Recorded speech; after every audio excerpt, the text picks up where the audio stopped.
La facture, émission numéro 502. Aujourd'hui, des vendeurs payés à commission qui mettent toute la pression. Tout ce qu'on ne vous dit pas sur votre toile de piscine. Aussi, la solution miracle au ronflement, pas si sûre.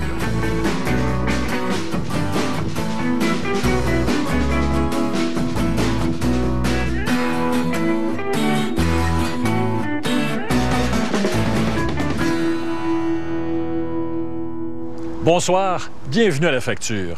Seriez-vous capable de résister à la pression extrême d'un vendeur de meubles? Vous me répondez oui, bien sûr. On ne vous en passera pas à vous. Mais si ce vendeur, en utilisant tous les arguments possibles et impossibles, finit par baisser son prix de plus de 40 %, pourriez-vous être ébranlé? Et pour que ce vendeur vous fiche enfin la paie et vous laisse partir, pourriez-vous aller jusqu'à signer? Difficile à croire tout ça? Regardez bien.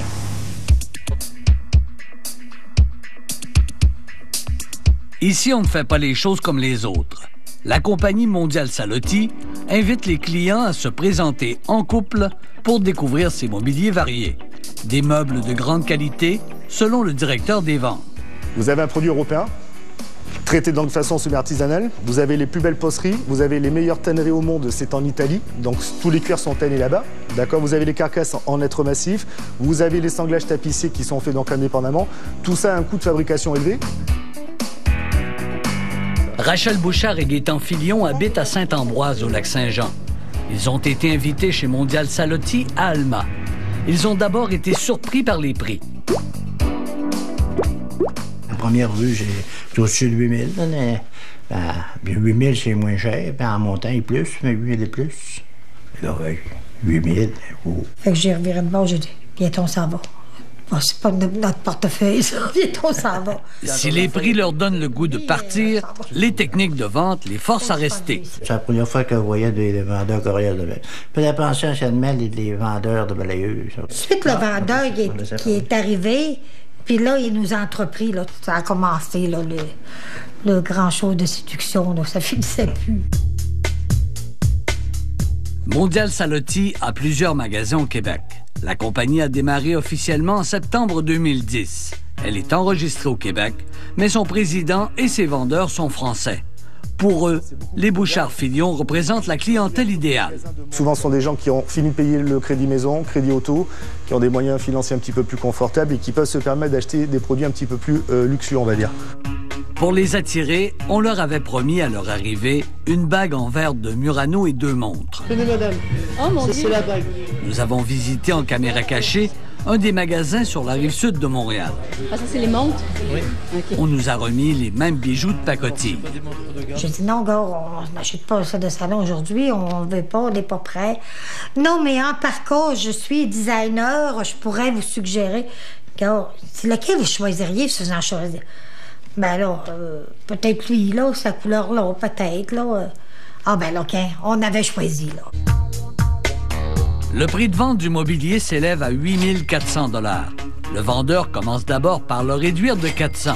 Et surprise, les Bouchard-Filion gagnent un rabais cadeau. Oh, qu'on est chanceux. On a gagné un bon d'achat de 1 200 $. On gagne jamais rien, qu'on est chanceux. Mais le vendeur ne veut pas les voir partir. Pas de vente, pas de salaire. Parce qu'ils sont payés à la commission. Un vendeur à la commission gagne son salaire comme cela. Donc c'est vrai qu'on ne peut pas être toujours derrière tout le monde. On peut pas... Il n'y a pas de salaire de base, là. C'est à la commission 100%. Ouais. Là, le vendeur, là, il a commencé à vouloir nous expliquer comment ça marchait, la patente, là. En fait, le vendeur a sorti une recette bien rodée pour impressionner le client. Il va même jusqu'à sauter sur le sofa et verser de la boisson gazeuse sur les coussins. Je vais faire des bêtises. Normalement, ça devrait coller. Ça permet quand même à la clientèle de voir que ce que l'on dit est vrai. Donc nous montrons effectivement un petit peu de Coca-Cola sur le salon, où les décorateurs frottent dessus pour montrer à la clientèle que ça ne boit pas. Presse de cheminée, presse de cigarette, ça va pas abîmer le cul. Il utilise même un briquet pour montrer que le produit est ignifuge. Mais il fait pas longtemps, l'acteur, il passe une main, tu vas te passer du tabac comme qu'il l'a passé, là, puis ça va faire la même chose, là. Fait que ça vous a... Laisse-le pas 2 minutes là, et ça va brûler, là. Les Bouchard-Filion demeurent toujours sceptiques. Le vendeur et son patron reviennent à la charge en doublant le montant du rabais cadeau, soit 2 400 $. avec en prime une année sans intérêt sur le prêt. Et Mme Bouchard a encore une surprise. Fait que là, il me dit, votre titre de salon, il dit, combien vous l'aviez payé? Bon, je sais pas, je dis, vers 2000 à peu près. Et je vais vous donner 2000. Là, il me donne 2000, le prix de mon set de salon, c'est en l'avoir vu, là. Là, je me suis sentie, là, puis je les ai dit, là. Là, j'ai dit, non, là, je vais m'en aller chez nous, là. Je suis pas prête à acheter aujourd'hui. Puis là, ça vous fait tellement de pression, là. J'ai dit, je sens de la pression, là. Ils ont dit, non, madame, on vous fait pas de pression. Mais je la sentais, la pression. La compagnie a accepté de nous recevoir à son siège social à Montréal. Elle a pris soin de tout enregistrer. Il y a des clients qui sont excessivement contents. Et j'ai envie de dire que la majorité sont excessivement satisfaits, M. Lamontagne. Pourtant, 56 plaintes étaient inscrites à l'Office de la protection du consommateur à la mi-septembre 2011. Elles proviennent de clients du Saguenay-Lac-Saint-Jean dans une proportion de 40 %. Pour la région, ici, le nombre d'appels qu'on a reçus, c'est quand même relativement important pour un seul commerçant qui vient de s'installer. Le consommateur se sent coincé, veut être libéré de ça, on revient encore à la charge, donc il se dit, écoutez, je vais signer, je vais me débarrasser d'eux, puis une fois rendu à la maison, je verrai ce qu'on est en mesure de faire. C'est comme si que tant que tu n'auras pas signé, on ne te laissera pas être parti. Je me sentais comme ça. Fait que c'était signe. Dépêche-toi de signer, on s'en va, je m'en allais. C'est pour ça que le soir, là, j'étais malheureuse parce que je me sentais une boule ici. Je me suis dit, comment ça se fait que toi, tu t'es fait pogner comme ça, là? Face à l'accumulation des plaintes des clients, Mondial Salotti réagit. Il y a des possibilités d'accès lorsqu'il y a une vente à commission. Oui, il y a des possibilités et oui, tous les moyens sont pris pour pouvoir y contrer. On a eu des échos qu'il y a eu des vendeurs qui avaient des attitudes un petit peu agressives avec les clients. On s'en est séparés, tout simplement.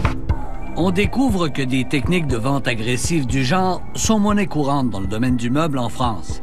Récemment, le gouvernement français a fait enquête dans 261 magasins où l'on doute des pratiques de vente. On parle entre autres de prix gonflés et de vente agressive. Ces problèmes sont constatés dans un établissement sur 2. Jean-Charles Voglé dirige la Fédération française du négoce de l'ameublement et de l'équipement de la maison. C'est la première fois, grâce à vous, que j'ai connaissance d'une telle extension hors du territoire français de ces pratiques. Je peux vous dire ici qu'il n'y a pas de telles mesures, qu'il n'y a pas de tels agissements, par exemple. Si les prix semblent élevés chez Mondial Salotti, on nous précise qu'ils sont justifiés. Les prix de vente, je pense, vont avec l'image de marque du produit, vont avec la qualité des produits. Finalement, après avoir passé 3 heures en magasin, les Bouchard-Filion ont craqué devant l'insistance du vendeur. Ils ont acheté malgré eux un sofa 3 places, un fauteuil et un pouf, le tout livré le soir même, un dimanche. Total de la facture, 3 511 $ avant taxe, une économie de près de 5 000 $. Fait que là, on s'en va à l'auto avec ma mère. Là, je dis à ma mère, puis à mon mari, je dis, là, on vient de s'en faire avoir, puis pas à peu près. Le lendemain, Mme Bouchard appelle au magasin pour tout annuler. J'ai dit, non, gars, tu viens chercher ton set de salon immédiatement. Alors, ça marche pas comme ça, madame. Alors, j'ai dit, c'est correct. Si tu veux rien comprendre, moi, je mets ça dans les mains de la protection du consommateur. Il dit, vous avez beau, madame, mettre ça dans les mains de la protection du consommateur, on est en droit, on a tous nos permis. La compagnie refusait d'annuler le contrat parce qu'il était écrit au verso que la vente était finale, sans droit de retour, échange ou remboursement. Une clause tout à fait légale, car contrairement à ce que pensent les consommateurs, le commerçant n'est pas obligé de reprendre le bien ou l'échanger, sauf s'il est défectueux. Mme Bouchard s'est plainte à l'Office de la protection du consommateur. 2 semaines plus tard, la compagnie annulait le contrat de vente. Ce que je retiens, c'est sûr que ce que je retiens, qu'il ne m'appelle plus au téléphone pour m'inviter à solliciter comme ça, c'est sûr que je n'irai plus. On se fait pogner les doigts juste une fois. Je suis domptée. Beaucoup de gens croient que tout contrat d'achat peut être annulé dans les 10 jours de sa signature. C'est un mythe. Seuls certains contrats particuliers, décrits par la loi, peuvent être annulés. Si vous achetez un bien qui n'est pas défectueux, vous ne pouvez pas annuler cette vente, à moins que le commerçant ait une politique de retour et remboursement.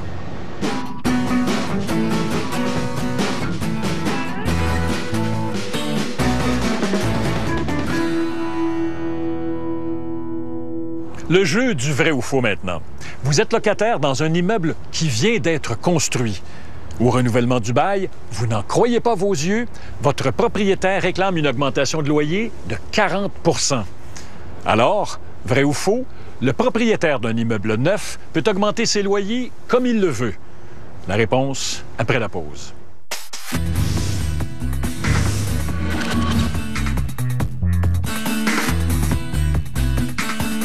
Cette semaine à Infoman, le témoignage de Jacques Duchesneau et on vous explique comment vous fabriquez un siège de l'ONU pour moins de 20 $ à la maison. Infoman, jeudi 19h30 à Radio-Canada. Tissu doux 100% coton, boutons incassables, sans repassage pour un entretien facile. Présentement chez Moores, ce sont les soldes. Achetez un article, obtenez-en un gratuitement. Sur tout article en magasin.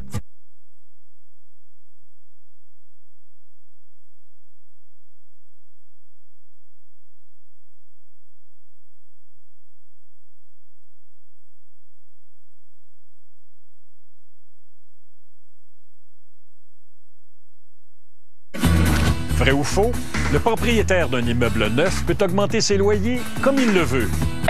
Vrai. Au Québec, le propriétaire d'un immeuble construit il y a moins de 5 ans n'est pas soumis au contrôle de la Régie du logement. Ses locataires ne peuvent donc pas contester ces augmentations de loyer. Mais attention, pour que cette restriction soit valable, le propriétaire doit l'avoir inscrite dans le bail.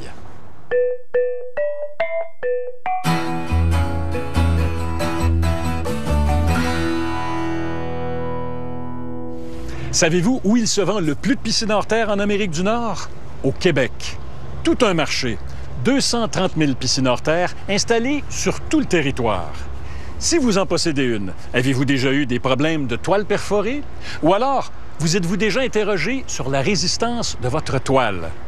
Quand on vous a vendu votre piscine, votre vendeur vous a sans doute rassuré sur la solidité de sa toile. Mais vous a-t-il dit la vérité?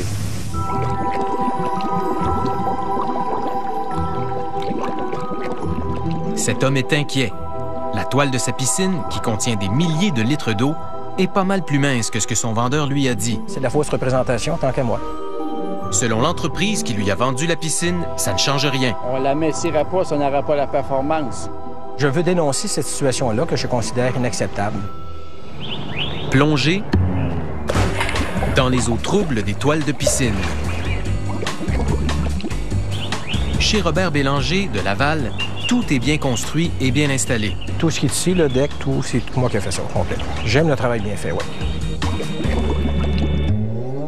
Robert Bélanger se demande combien de temps va durer la toile de la nouvelle piscine qu'il a fait installer cet été. Je m'attendais à avoir justement une toile de 20 millième, le fait d'aller chez Trévy, et qu'on me mentionnait qu'eux autres, oui, ils se pètent les bretelles en disant « Chez nous, on a de la toile de 20 millième ». 20 millièmes de pouce, c'est l'épaisseur d'une toile de piscine, l'équivalent d'un demi-millimètre. C'est tout ce qui vous protège du déluge. Selon les vendeurs, c'est l'épaisseur de toile la plus courante en magasin. J'ai pris la toile, j'ai mesuré l'épaisseur de la toile. Mais Robert Bélanger sait maintenant que ce n'est pas vrai. L'utilisation des instruments de mesure, des normes en métrologie, ça fait partie pour moi de mon travail au niveau de mon enseignement. Et ce que j'ai fait, j'ai mesuré le drain de fond et j'ai réalisé que le drain de fond mesurait 14 millièmes d'épaisseur. Et il y en est de même pour la partie de la toile au niveau de l'écumoire. Donc encore là, si je remets mon instrument zéro et que je mesure la toile mesure ici 15 millièmes d'épaisseur. Nous nous sommes rendus à Polytechnique Montréal pour valider les mesures de M. Bélanger. Pierre Carreau y dirige le centre de recherche en plasturgie. Si on vend ça comme étant du 20 millième, on est quand même loin. C'est pas acceptable. La différence entre 20 millièmes et 14 millièmes représente environ 25 % de matière plastique. La résistance dépend de l'épaisseur, c'est bien sûr. S'il y a vraiment un caillou, quelque chose de même, ça va passer beaucoup plus facilement si l'épaisseur est faible.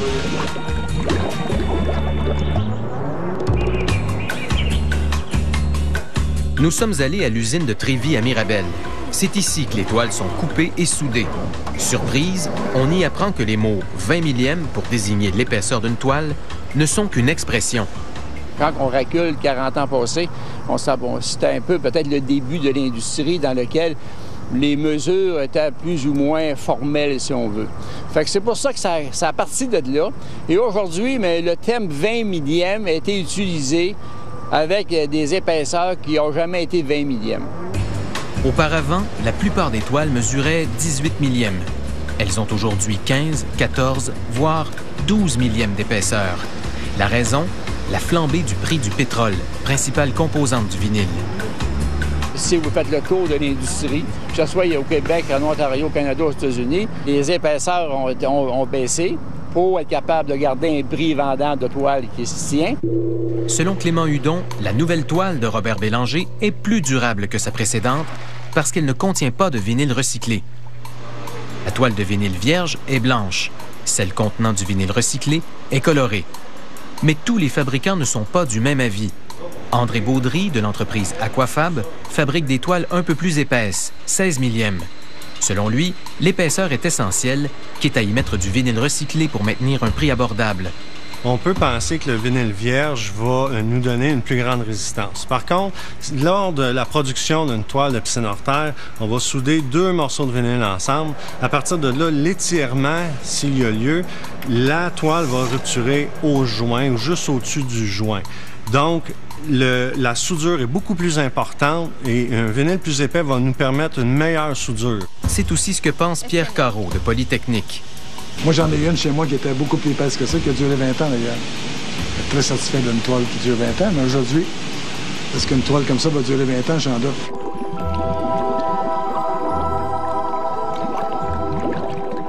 On avait des manteaux avant ça, 6 pouces d'épais, c'était de la qualité. Aujourd'hui, on a des manteaux qui sont supérieurs à ça avec la moitié moins d'épaisseur. Donc, il y a eu une évolution technologique. Il faut aussi que le monde soit capable de comprendre que cette évolution technologique-là nous emmène à prendre des façons différentes de mesurer une performance de produit. Vinyle vierge plus mince, vinyle recyclé plus épais, difficile de trancher. Mais une chose est sûre, si le client veut acheter une toile plus épaisse, on lui souhaite bonne chance. Car ce n'est pas seulement chez Trévi que les vendeurs donnent de fausses informations. Il s'agit d'une pratique généralisée. De savoir c'est quoi l'épaisseur, les prix. C'est 20 millièmes. Vous, là, quand vous me dites 20... Nous, c'est du 20, c'est du 20. OK. Oh, il n'y a pas d'affaire de 18,3 ou 17 quelque chose. OK. Oui, au niveau de l'épaisseur, c'est du 20 millièmes, là, ce qu'on appelle du 20 gauge. OK, mais est-ce que c'est vraiment 20 millièmes ou c'est 15 ou 14? Non, c'est 20. Malgré ce que ces vendeurs disent, vérification faite, c'est faux. Et Robert Bélanger affirme avoir appris d'une employée de Trévi que les vendeurs savent que c'est faux, mais le disent quand même. Il m'a mentionné, écoutez, on n'a pas le choix de dire 20 millièmes parce que nos compétiteurs disent que c'est du 20 millièmes. J'ai dit, êtes-vous consciente de ce que vous me dites là? J'ai dit, c'est inacceptable. On va faire un peu de formation. On va faire de la formation pour que tout le monde comprenne le même message. Aujourd'hui, Clément Hudon a un problème. Robert Bélanger a acheté une piscine Trévi, 3 400 $, installation incluse. Il doit encore un solde de 1 400 $ pour acquitter sa facture. Mais il n'a plus l'intention de le payer. J'ai décidé que j'allais retenir tout simplement le montant du solde de la fin, tant qu'on n'en trouve pas un compromis autour de là, une façon de régler le dossier. Moi, en tant qu'acheteur de piscine, lorsqu'on me fait à croire que c'est une toile de 20 millièmes d'épaisseur, si c'est pour être plus compétitif sur le marché, oui, mais mentionne-les. Sois honnête avec tes clients. C'est ce côté-là que je n'ai pas aimé, et ça, j'accepte pas ça.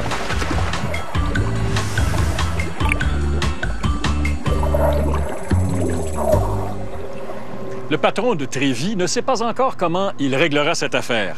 C'est à suivre. Maintenant, certaines toiles sont à la fois minces et en vinyle recyclé. Elles sont moins durables. Posez donc toutes les questions à votre vendeur. Certaines piscines, vendues à prix d'aubaine, ont des toiles très minces. Encore là, méfiez-vous. Et si un vendeur prétend qu'une toile a une certaine épaisseur, demandez-lui d'inscrire cette mesure sur votre contrat. S'il refuse, vous saurez qu'il vous a sans doute raconté des histoires. Pour nous joindre dans la région de Montréal, composez le 514-790-2636 ou de l'extérieur de Montréal, le 1-800-790-2636. Vous pouvez aussi visiter notre site Internet. Mais qu'est-ce que je dis à notre père? Il devrait-tu s'inquiéter de rester dans le loft?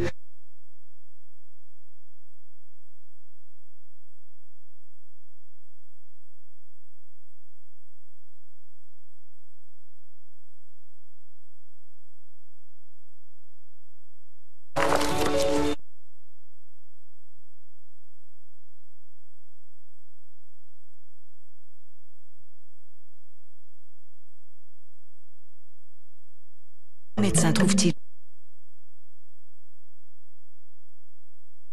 L'argent, vous allez gagner beaucoup d'argent. Ça a l'air très professionnel, ça a l'air très exclusif, club privé, membre privilège. Le temps d'en profiter. Si vous les écoutez, vous êtes toute l'année en voyage, vous ne travaillez plus de votre vie. Et vous vivez qu'avec Globago et vos revenus qui vous tombent sur votre compte tous les mois. Il y a moins de 1% des gens dans ces pyramides-là qui font de l'argent, et c'est les gens qui commencent. J'ai eu rien du tout. À la pub en question cette semaine, votre conjoint ronfle comme un tracteur, un de vos compagnons de pêche vous fait passer des nuits blanches au camp. Qu'à cela ne tienne, Snorgard a une solution miracle pour vous. Pour environ 70 $, ce petit appareil buccal promet de régler tous vos problèmes.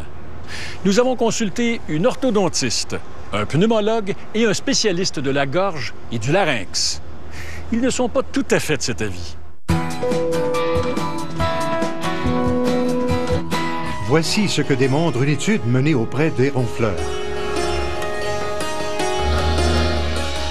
Nous leur avons proposé un produit révolutionnaire, le Snorgard. Révolutionnaire, le Snorgard? Une orthodontiste que nous avons consultée prescrit ce genre d'appareil depuis 20 ans.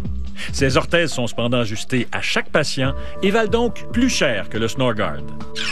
Aide à prévenir les ronflements puisqu'il retient la mâchoire. En retenant votre mâchoire, le Snorgard pourrait déplacer vos dents. Et si vous souffrez de gingivite, il pourrait même vous faire perdre des dents. Il élimine les problèmes de ronflement pour de bon. Si vous avez un problème de surpoids, le Snorgard pourrait même être inefficace. Ce qu'on ne vous dit pas, c'est que le ronflement peut cacher un sérieux problème de santé, l'apnée du sommeil. Nos spécialistes recommandent donc fortement de consulter un médecin avant de se procurer un appareil comme le Snorgard. C'est incroyable. Sur le site Internet de La Facture, vous trouverez cette émission et d'autres reportages que vous aimeriez revoir. Vous trouverez aussi le blog de nos recherchistes. Cette semaine, on vous y parle des primes d'assurance, souvent ajoutées, sans que vous le sachiez, à vos droits de scolarité universitaires. Vous pouvez aussi laisser vos suggestions et vos commentaires sur ce site. Enfin, c'est là que vous trouverez la boîte à outils de La Facture. Dans notre boîte à outils, l'Office de la protection du consommateur vous parle des contrats d'achat. Nous vous indiquons aussi la marche à suivre pour connaître le profil d'un commerçant sur le site de l'OPC. Vous y trouverez aussi nos conseils à propos de l'achat d'une toile de piscine. Voilà, je vous quitte là-dessus, d'où que vous soyez au pays. Merci beaucoup d'avoir été là. Je vous souhaite de passer une très bonne semaine.